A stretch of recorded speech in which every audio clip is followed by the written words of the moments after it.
Hey everyone, how are you doing today? My name is Makeda Valletta, also known as the Body Scientist, and I'm live on my IG page. I will save it and then repost it to my YouTube. In case you're unfamiliar with me, I am a strength and conditioning coach with a background in exercise and sports science, nutrition science, and I am a USA Olympic weightlifting coach, a sports nutritionist, an NSCA certified strength and conditioning coach, a former athlete, dancer, yada, yada, yada, yada, yada, right? And today I want to discuss my online coaching program that I'm about to launch called BOOTIE. And, you could say the program is for women, but men can take it too if they want to, but I'm just going to explain what this is about. Because my whole approach to fitness has never been from purely an aesthetic standpoint, okay? Because, as I said, I'm a strength and conditioning coach, right? My background is in exercise and sports science. Exercise science and sports science are not the same thing, okay? Exercise is supposed to be safe and effective, focused on general health. Sports science is more about the science behind sports performance, okay?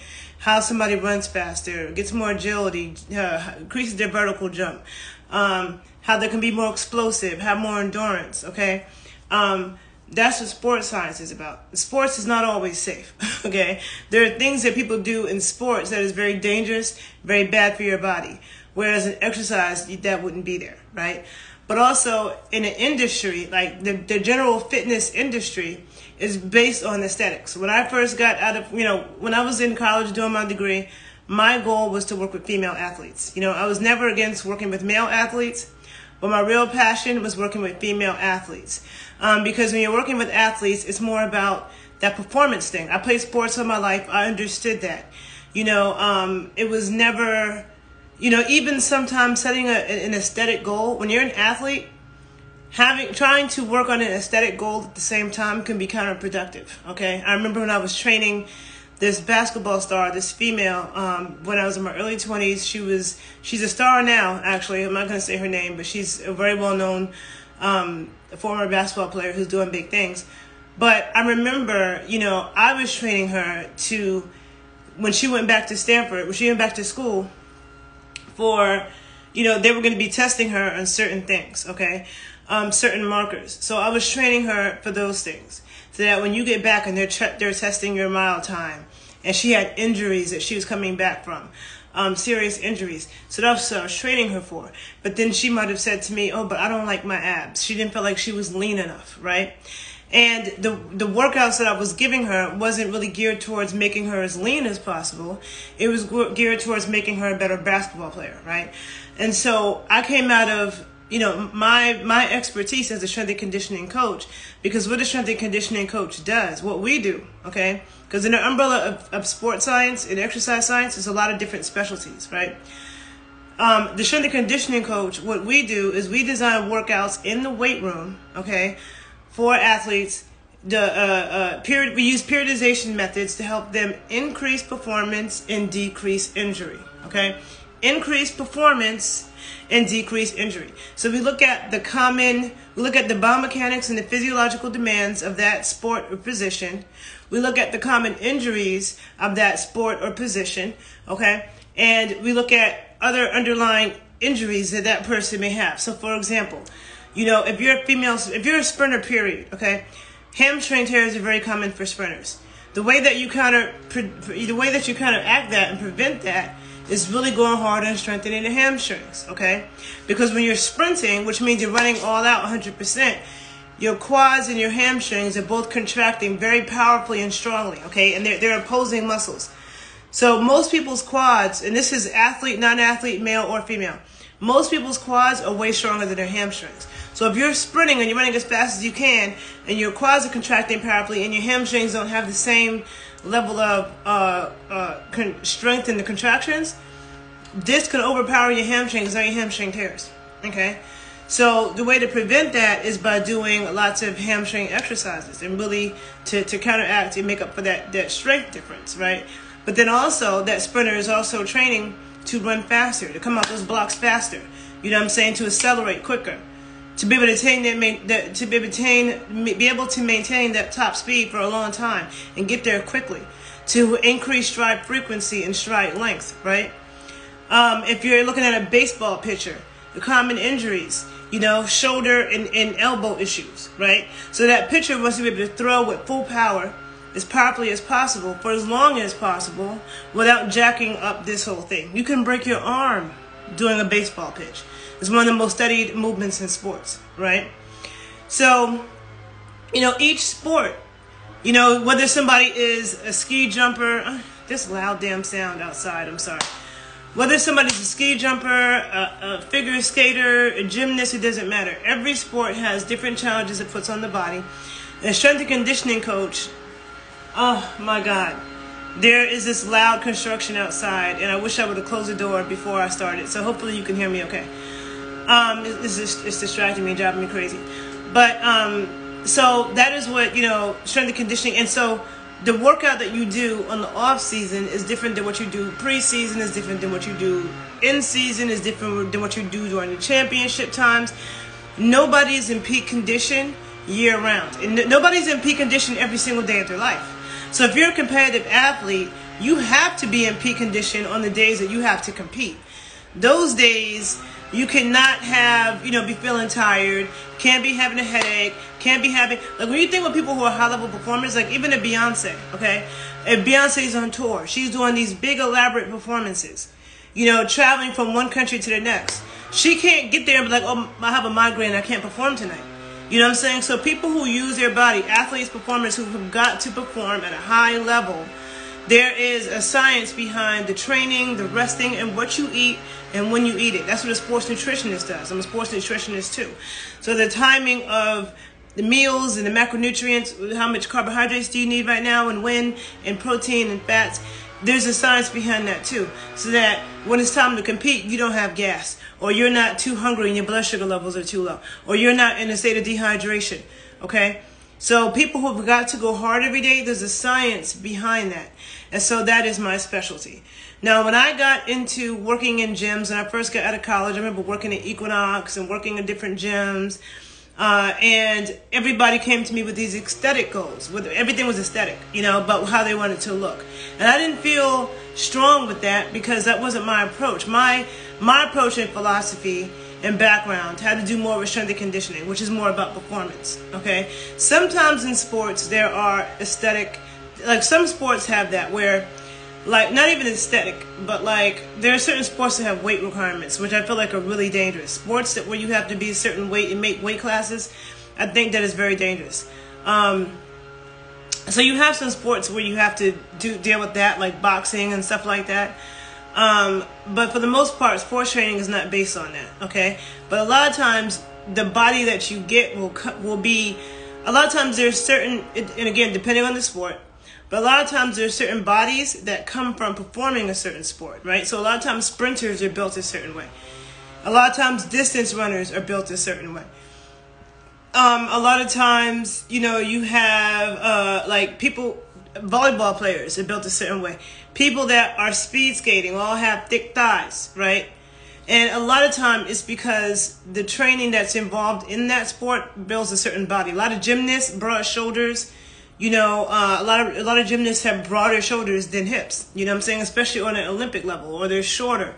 I think gymnastics could stunt your growth, even though college level gymnasts tend to be shaped different than Olympic gymnasts. But a lot of times, so I would think about like that, right?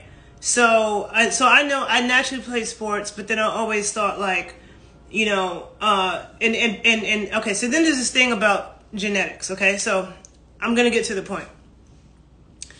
You know, I'm starting this booty meat training program because there's so many women out here getting BBLs, okay, which is really dangerous. I always felt like as a trainer that you should never be trying to look like somebody else, which is one of the things that I noticed when I was in general fitness, when I started working in gyms. People always want to look like somebody else. There are women who would show me pictures of other women, or they wouldn't look like Serena, or they wouldn't look like this person. Or there are dudes who train with dudes because they like how that dude looks, and they feel like if they train with that dude, they're going to look like that dude. That is the wrong approach to fitness. And I always try to tell people, Never try to look like somebody else. Okay, don't have somebody else's body in your mind as a goal. Instead, okay, focus on being the best version of you. We were all given things and things that we weren't given and we were given, right? We all have assets, we all have things about us. But I always feel like you should work on being the best version of you that you can be, right? And a lot of people just bypass that, you know, and they just want to get surgery and stuff. And I just really feel like, okay, maybe, you know, there are people who say, there are girls who want to increase their booty and they say exercise and diet doesn't work. And I'm going to tell you that a lot of people don't know how to exercise and diet properly. Most people don't. Okay? And this is coming from somebody who has an expertise in strength and conditioning, exercise science, exercise physiology, sports science, okay? Strength and conditioning. I have an expertise in that area, but I also have an expertise not just in nutrition, but sports nutrition. Okay? So they go hand in hand. People have these debates about whether or not, when it comes to your body, whether or not nutrition matters more or exercising matters more. And people be coming, oh yeah, nutrition matters more. And people say, you know, it's 70% of what you eat. And I've heard trainers say that. First of all, let me get this clear. Trainers, okay, trainers are not nutritionists. Trainers are not qualified to give nutrition advice, okay? And when you become a trainer, they make that clear to you. But trainers give nutrition advice anyway.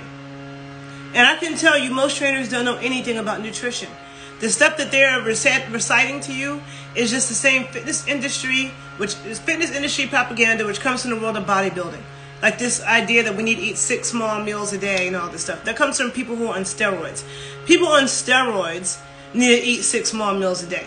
And bodybuilders eat like that because they be on steroids, okay? And bodybuilding is not a healthy activity. I don't even want to call it a sport because I don't consider it a sport.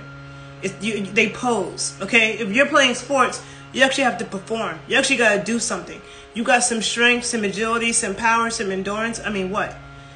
You know, with bodybuilders, they come up there and they pose and they flex, okay? They eat a certain way to look a certain way on that day, and it's very unhealthy. And a lot of bodybuilders die young. I don't come from that bodybuilding thing. I come from athletes. Train like an athlete. Because at the end of the day, what is the point of having a look if you can't do shit when it's time to do shit? Like if something pops off one day, okay, and you need to run for your life, you need to go from standing still to I'm out. Okay? You need to jump on top of some shit. You know, you need it to translate into real life activity. So as a strength and conditioning coach, that's my specialty. When I read research from the Journal of Strength and Conditioning, from the National Strength and Conditioning Association, the NSCA, when I read their journals, they do research on what are the most effective exercises for the hamstrings and preventing hamstring tears? What are the most effective exercises for increasing the vertical jump? What are the most effective exercises for actually increasing the strength in the abs performing a certain thing? It's not just about looks, right? So there's a lot of exercises you can do. Not all of them are efficient. Not all of them translate into real life activity. Like, for example, running on the treadmill. Okay? Running on a treadmill is not going to help you run in real life. It's not. You have people that can run 6 miles on a treadmill, they can't do a mile outside. Okay? It's not like real running at all. I'm not going to get into that in this video, but I'm just telling you. There's a lot of misconceptions about fitness. A lot of people don't know what they're talking about when it comes to fitness or nutrition. Okay? And people are taking advice from people who don't have the expertise. Even when I look on social media, nowadays everybody's a trainer. And the thing about the fitness industry is not very well regulated, okay? So if you're somebody who doesn't know anything about what to look for in a good trainer, how to recognize a good trainer, a lot of people, I mean, just because people have a huge following or they're good at sales, okay? A lot of the trainers who do the best have a background in sales. Doesn't mean that they understand how to train you properly. You know what I'm saying? And also there's that, okay? So there's a lot of misinformation. There's also, and then this idea, like the fitness industry sells this idea that you can get these major changes in your body in like 2 months, okay? So when I hear women say things like, oh, I got a BBL because diet and exercise doesn't work. It's like, first of all, and then they'll say that they worked out for 3 months and nothing happened. And that's annoying. That is one of the things, and that's one of the things that has always irritated me about working in the fitness industry. One of the reasons why I preferred working with athletes, okay? Because athletes think long term. They're thinking in terms of years, okay? An athlete knows that 3 months in the gym ain't shit. So when I would see people, I would work with people back in the day who they want to look like Serena, and I would say to them, okay, you want Serena's body, but are you willing to run up and down the stairs every day, 6 days a week for the next 5, 6, 7 years, okay? And then go to the weight room and do this and do that? Because that's how Serena's body was built. Serena's body wasn't built by 3 months in the gym. My body wasn't built by 3 months in the gym. I have been physically active my entire life. My entire life, I've engaged in strenuous activity of various sorts. Engaged in strenuous activity of various sorts. Now, when it comes to the booty meat question, there are people who say to me, oh, but it's your genetics, and that's why your butt's like that, and so a woman can't get a butt like that from working out. Now, again, everybody's genetics are different, right? And we're all limited to how, we're limited in ways of what we can achieve based on our genetics. But our genetics can also be changed and enhanced and affected by what we do, by our environment. It is nature and nurture, okay? It's not, so, I made a video about that. But I just feel like, so for me, it's like, yeah, it's part genetics, but it's like, okay, growing up, I rollerbladed all the time, and I ice skated. What is that? That's legs. I was a softball pitcher, so I'm constantly lunging. That's legs. That's glutes, that's thighs, right? I played basketball, and, I was an amazing rebounder. I had jumps, okay? I had hops. So basketball was like my main sport in high school. It's a lot of jumping and running fast. I also ran track, okay? And then, as an adult, doing squats and deadlifts and lunges, because first of all, you have to do that as a track athlete, but then I continued that. So that's a lot of lower body stuff, the jumping, the running fast, you know what I'm saying? And now, and as I got older, working out became more and more important to me. I never took it for granted that, like, oh, sometimes you have a nice shape, but as you age, you'll lose that shit if you don't do anything. There's a lot of people who had nice shape when they were younger, and they look like nothing now because they didn't do anything, right? So over the years, I grew up being physically active, but then into my adulthood, I've always maintained that, and I've always done things that were anabolic and not catabolic, okay? So that's another thing about exercise that people don't understand. There's exercise that's catabolic, which means it's breaking down your muscle, okay? And there's exercise that's anabolic, which means it's building up your muscle. And you always want to do anabolic stuff, especially as you age. And as a woman, okay, if anybody's trying to gain weight, you need to do anabolic activity, okay? You're trying to gain muscle, and muscle is what gives your body shape. Muscle is a metabolic tissue of the body, but it also gives your body shape. But also, we need a certain amount of body fat too, okay? And what's essential body fat for women and what's essential body fat for men is different. Women need to have a little bit more body fat than men do, but there's a range of body fat levels going too low. So the whole idea of booty meat, right? Okay, when I think of meat is muscle and fat. Okay, whether you're looking at a steak, you got a ring of fat around it. You're looking at bacon, you got fat going through it. You're looking at pork chops, you got a ring of fat around it, right? So if meat is too lean, there's not enough fat, it's dry, it doesn't taste good, right? And meat, fat, and protein go together. Okay, and also when it comes to nutrition, like heals like. Okay, so eating meat is good for your meat. Okay. Eating meat is good for your meat, meaning your flesh, okay? There's creatine in meat, okay? Creatine, which is a sports-enhancing drug for power athletes where they're taking it artificially, but you can naturally get creatine from meat. What does that mean? Eating meat is going to help your muscles have more strength and power and contract more efficiently. I am a sports nutritionist, but I do not believe in using protein powders. I do not believe in drinking Gatorade and Powerade. I do not believe in trying to solve one problem by causing another. So you want to hydrate yourself by drinking Gatorade and Powerade, but now you're exposing yourself to a bunch of cancer-causing chemicals. So now you might give yourself cancer trying to hydrate. You want to use protein powders in a protein shake that you make. So you're trying to use protein powder to build your muscles, but then this protein powder is full of a bunch of toxic chemicals that are really bad, that can mess up your arteries, mess up, cause inflammation, cause all kinds of problems. So you want to try to build muscles, but then cause inflammation. Doesn't make sense when you could just get raw milk and good quality yogurts and make a protein shake with that. When you could just drink coconut water or watermelon juice to hydrate yourself and not be poisoning yourself with Gatorade and Powerade, right? So that is my approach also to the nutrition side of things. If you're trying to build your body a certain way, if you're trying to build your glutes, okay, like just fitness in general, you have to have a long-term goal. The other problem with what the fitness industry sells, everything is now. Everybody wants things to happen now. When I first got into pole dancing, I thought to myself, I had to set goals for it. Like, it was really, really hard when I first started it. And I had to say, okay, this is where I want to be in a year. I'm going to set a 2-year goal. Oh, this is where I'm going to be in 3 years. Because it takes time to develop the strength and keep accelerating the skills. It's not just quick. So this booty meat coaching program that I created, okay, it was really a woman constantly coming up to me asking me, how you get your butt like that? How you get your butt like that? Okay. And I created the program some years ago. I tried to record it myself, which was too difficult, right? I needed it to be professionally recorded so I could really record the exercises, show you how to do them properly.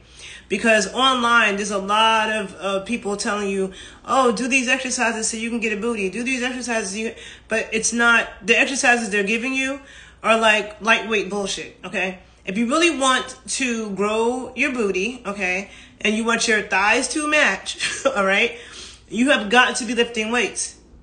You've got to be doing squats. You have got to be doing lunges, leg presses, hip thrusts, and deadlifts. But not just the lower body, your whole body. The whole body. No matter what our body goals are, you want to work your whole body. And the glutes are important because the glutes are the most powerful muscles in our body. They hold our back up. And so they hold our back up, and they are part of our core. So having developed glutes is actually very important for your health. There are women who their glutes are all sunken in, not good, right? So even from a health standpoint, it's important. But even if somebody wanted it aesthetically, right? You have got to know, you've got to lift weights, and you've got to know how to do it correctly. A lot of people do not understand how to lift weights correctly, okay? No, understanding how to design your programs, okay, for your whole body. So that's what's covered in this program, right? And so it will be necessary to have a gym membership. Also, how you're eating, the eating that goes with what you're doing in the gym, okay? And it's not about, oh, eat salad and, count calories. No, real nutrition, okay? Real nutrition that is going to help you recover from the workouts and rebuild. Because when you lift weights, you get micro tears in your muscles. And when your muscles rebuild, they build back thicker and stronger. So those foods go as well. So I'm taking what I know from years of just studying what I study, doing what I do, working on other people, but working on myself, okay? And this is what I know, okay? So that's also a component of it. And, anybody who follows me knows that when it comes to nutrition, it's an educational process. I don't just tell people, I don't give people simple eating plans, okay? It's about understanding how to know what you need, how to evaluate foods, okay? Food quality, how to evaluate food, because most people have no idea what the hell they're eating, what they're buying, or even what they need. So we're going through all of that, okay? Also, dances that help to keep the glutes loose, bring the mental attention to the glutes, contractions and relaxation movements to help also build the muscle in a deeper way.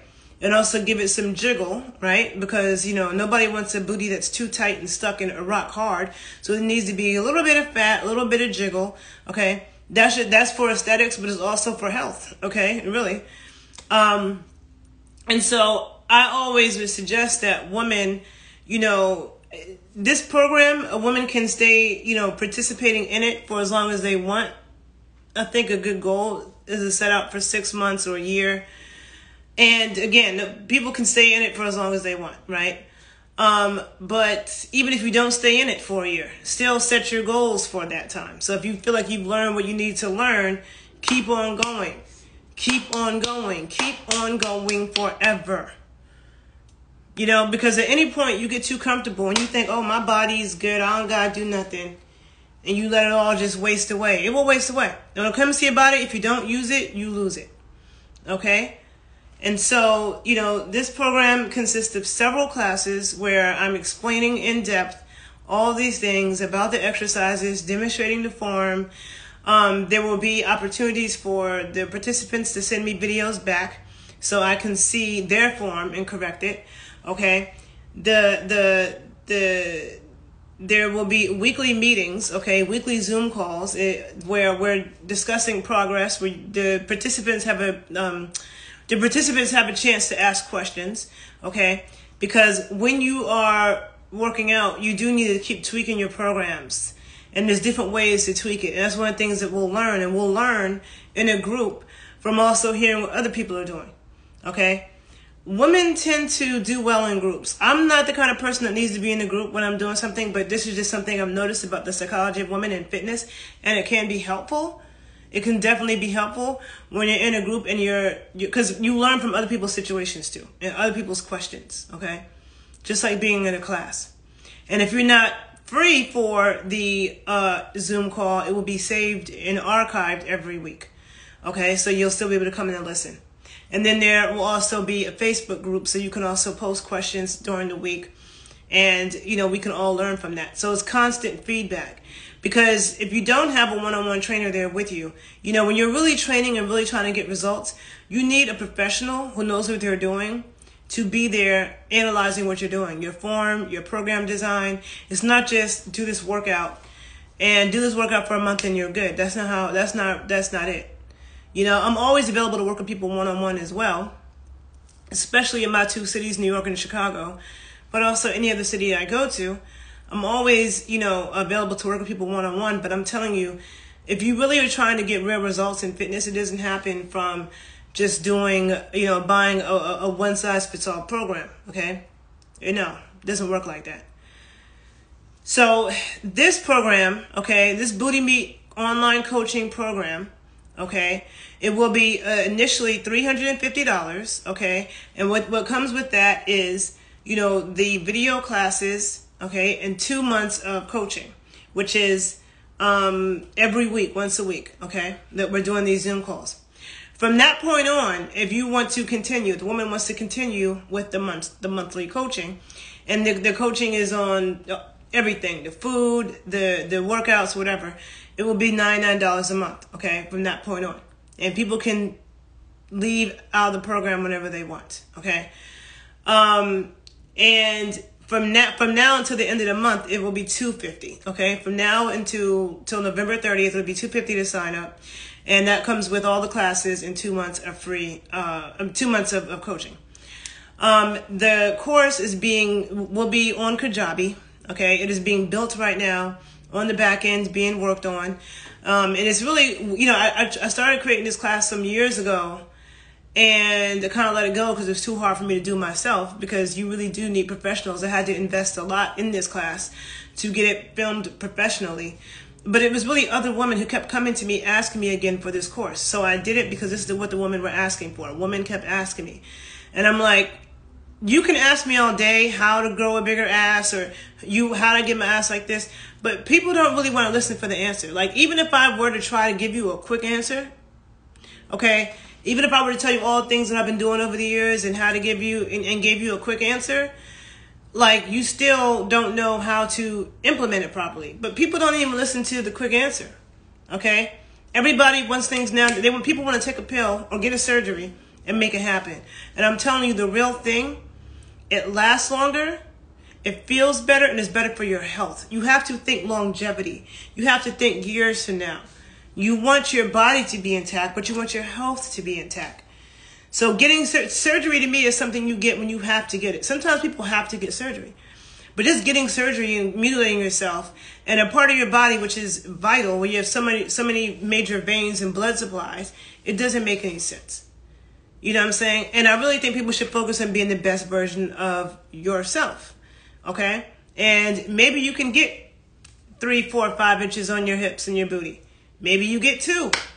You know what I'm saying? It could be any of those things. But there's a lot of things that you can do to do it naturally. Another thing that's included is, you know, booty massage, because that's important. okay? To keep everything, you want to have the right ratio of tightness, of little looseness and jiggle, of control, contractions, relaxing. You know, all of that gets worked on. Okay, how you moisturize it, everything dealing with booty consciousness and booty meat, right? Because we want meat to be healthy, okay? We want healthy meat. So that is what my class is about, all right? So if you're interested in pre-registering, as the it's being built out, it'll be launched in early December, and this is a good time too to start working on that, because you also need to eat good food, you know, when you're building, okay? It's not the time to cut down on what you're eating. Okay, so they go hand in hand. Remember, we're going to learn that. But the fact that this is holiday time, we're eating all this good food, perfect time to be in the gym hitting the squats, because that food is going to be translated into booty meat when you mix it with the right exercises, the booty building exercises. And the booty building exercises that we will go over are not just strength training, okay? I told you about all the activities that I've done. I'm actually going to go ice skating in Chicago in a couple hours. On a track that goes uphill in 2 places. Ice skating works every single muscle in my legs. But when I'm ice skating uphill, it really gets the back, my hamstrings, my quads, you know, all of that, right? So it is a combination of all of that. Me really telling you and teaching you everything that I know when it comes to this, okay? So you can do it in a healthy way, in a way that lasts forever as you age, okay? And you are actually healthy, okay? So yes, it's being built out on the Kajabi site right now. We'll be launching early December. You can pre-register. You can email me, okay? You can email me at thebodyscientist81@gmail.com, or hit me on Instagram. If you are on Instagram, make sure you follow me on YouTube at thebodyscientist81. If you're on YouTube, be sure to follow me on Instagram at _body_scientist. And if you have any more questions, I feel like every time I'm done with the video, I start remembering things that I meant to mention. But I think I said everything I needed to say for this, okay? So let's just all focus on being the best version of ourselves that we can be. I'm also working on a class for men called Kundalini Strength Training, okay? I did a video about that before. That's also being built out. And in the men's Kundalini Strength Training class, I also will be teaching them how to lift weights properly, because a lot of men also don't lift weights properly. And when you're lifting weights, when you don't do it properly, you can seriously injure yourself. Okay, you can seriously injure yourself when you are lifting weights incorrectly. So we don't want to get injured. We want to, and when you're lifting weights incorrectly, you oftentimes don't reach your goals and you risk the chance of getting injured. So what is my specialty as a strength and conditioning coach? Increase performance and decrease injury, okay? That's what it is. So I'm about efficiency. So that's what we do. That's what you do when you work with me. That's what this will be about, okay? Please message me if you're interested, and I will talk to you guys later. Have a good holiday. Bye.